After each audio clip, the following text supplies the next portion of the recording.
Aunt Elizabeth. But no, they got along all right. Okay. When you said Uncle James would go into his study, I remember being there and visiting, and as you said, he was very quiet, and Aunt Elizabeth did most of the talking and commanding and instructions. And she said a couple things that he didn't particularly like. And I remember him going out to his garage, and I was out there with him, and he said, and sometimes she'll say things and it just upsets me, and I want to say something. It makes me even want to cuss, but I don't, Leon. I come out here and then I cuss. Right. Yeah. Yeah. Okay. So now you can move forward to him getting sick or wherever else you were going with him. Well, no, he got sick and went into the hospital, and Aunt Elizabeth was visiting him, and I mean, she got sick, and so they both died, I guess, within about a week apart. And I was in Sierra Leone at that time in the Peace Corps, and I couldn't come back because with Peace Corps you only your direct, your mother, your father, your brother, sister. So I couldn't come back for their funeral. So they both died about a week apart. Okay. All right. So we'll end that chapter on Uncle James and Aunt Elizabeth. So let's go back now to your childhood days, and let's start with your father. For generations that never met him, I think I was only one of the only few grandchildren that met him, and I only was around him for a very short period of time. And maybe young Loudon was. The rest of the grandchildren never met him. So for them and the next generation, why don't you describe through your eyes what your father was like? Well, see, I would have to put it in the context of the whole family and where we grew up. And I remember Mama, somewhere she wrote when okay, now Daddy, I told you he was a barber, and one of our relatives uh, told him about a barber's job in Columbus, Ohio, and he came to Columbus, and there was no barber job, and so then somehow he said you can get a job in Franklin, and he went to Franklin, and there was no job there, and he had to go to Chillicothe. But Mama wrote that when she saw this house, she said, oh, how are we going to live in this house? It was so run down and everything. But it was a house with three sections, a family, a family, a family. And it was, see, this is critical because the family in this house, there were 2 bedrooms. No, this time there were 7 children later. I mean, 6 children. And so, but there were 8 of us in 2 bedrooms. And Leon and James and I slept in one room. And Mama and Daddy and Lillian and Irene and then later Mary. So the 5 of them in the one room, Leon and James and I in the other room. But there was no heat, no running water, no heat.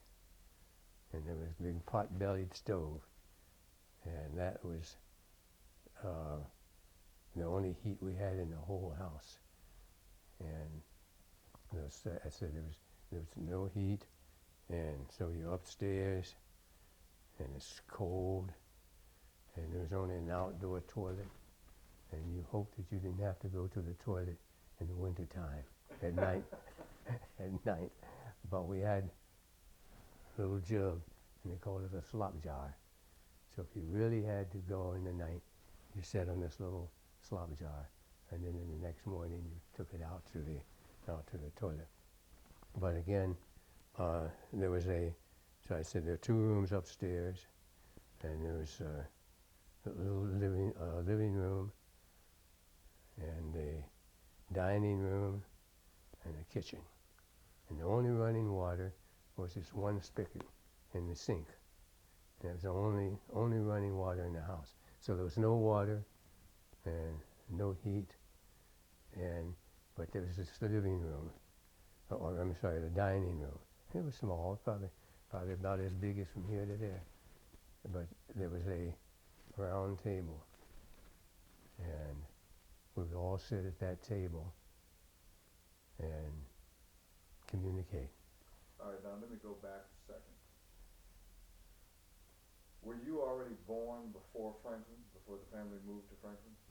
I was born in Knoxville, Tennessee, and I like to say that when I was 1 year old, realized where I was, I said I wanted to get out. So I was 1 year old when we moved to Franklin. Okay, so you don't remember too much of Knoxville. No, nothing. From what you've heard your mother or father say, the living conditions were much better in Knoxville Oh yeah. than in Franklin. Oh no, they lived pretty well in Knoxville, and lived near a church. And I said they had a carriage. No, they did quite well. All right, so why was it that they left those nice conditions in Knoxville to go to Franklin? Well, I guess there wasn't any barber job in Knoxville, I guess, for Daddy, and so what was his name? Thurgood. Anyway, he told Daddy about his jobs in Ohio. All right. Now, was Grandma already teaching in Knoxville? No, I said no, she taught in Kentucky, but then in Knoxville, she didn't teach in Knoxville. She taught at a nearby town. So she had taught there in Tennessee. All right. And she was, going back for a moment, she was educated. She had gone to higher learning, correct? Right. Can you tell me about that? Well, I told you she went to, from the slave plantation, this lady Langley told the relatives, Rhoda and her husband, about this black school for blacks in Knoxville. And that's when she went there. But I say normal school, she was about, I don't know, 8, 10 years old. And let's see, she had she did have a sister, and she taught. But so Mama didn't teach in Tennessee, but Kentucky and Tennessee. So she went to college. Right. All right, and that was, a lot of men didn't go to college back then. No, very few men went to college. Much less women. Much less women. Much less black women. Well, I said, look, this is when, after the emancipation, these black colleges sprung up. That's when the black colleges, I mean, you look at the dates on these black colleges, they're all in the late 1800s or something. Mm-hmm. You know, whether it's Howard or Fisk or Morehouse or Knoxville College, it was all in the late 80s. So that's when they sprung up. All right, but the point that I'm trying to make here is that still very few men went to college back then, and even fewer women went to college. That's right. Much less black women. That's so right. She was very exceptional to have gone to college. Well, I would say yes. I would say yes. But again, after emancipation, these schools sprang up, and a lot of people went to the black colleges, you know, and so the men, not so much the men because they were working. Now my father, on the other hand, grew up in Kentucky, and he only finished 8th grade, because that's as far as blacks could go in Kentucky. He finished 8th grade, period. Okay. And Joe, by the way, in any of these chapters, if you get any questions in your mind, feel free to jump in. How long were they in Kentucky? So I understand the jump between Knoxville, but I never understood how long were you in Kentucky and when Grandma had the gun and all that. Well, no, this is when in the hills of Kentucky.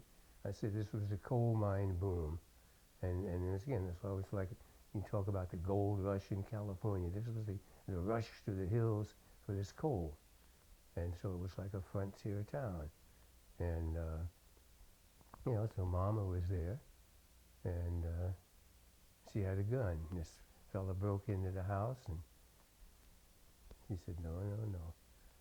So he backed out and went away. But that was in Kentucky. But how long were you? I never quite understood. How long was the family in Kentucky? I don't know. No, that I don't know. Not too long, but it wasn't. I mean, I don't know, a couple of years. All right. So it sounded like the family was doing better when they were in Knoxville and better when they were in Kentucky, and that your dad, Leon, thought he was going to have a job opportunity in Ohio. Right. The job opportunity didn't really pan out In Columbus. in Columbus, and he took the job in Franklin, but it was still